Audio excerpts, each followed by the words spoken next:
કોળી સમાજનો એક યુવક કે હું એક બે વસ્તુ કહેવા માંગુ છું કે લગ્ન બહુ અટાણે માહોલ બહુ જાતો લગ્ન અને સરકારે તો ઘરેણામાં બહુ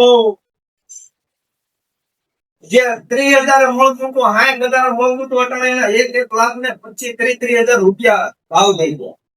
નાનો માણસ મજૂરિયા જાતો હોય દાડીઓ કરતો હોય તો એ ઘરેણા કઈ રીતે ખરીદે. એટલે આમાંથી હિન્દી નાયક કહેવા માંગુ છું કે ઘરેણું ખરીદવાનું થોડું ઓછું કરી નાખ. હજી હું કોઈ સરકારને ખબર પડે ત્યાં ઘરેણાનો ભાવ વધતા નાના માણસો કોઈ ઘરેણું બનાવી નથી શકતા.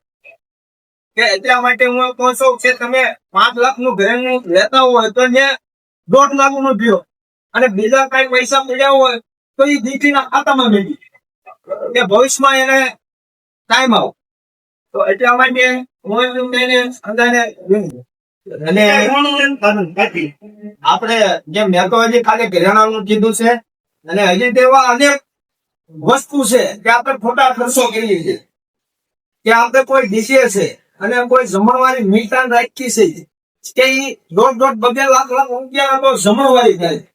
તો એવી મીઠાણ ભાતી કરો અને આપણે હાથું તે કરો એટલે એ નાનો માણા કામ કરીએ અને ડીજે ના તમે 5,000, 10,000, 15,000 આપો છો એ વસ્તુ બંધ કરો.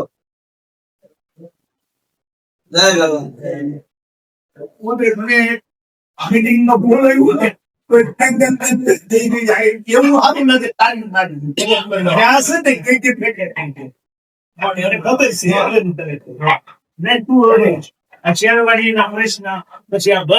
એટલો મેં ભાઈ પછી બીજો કાલ ગયો ભાઈ એટલો મેં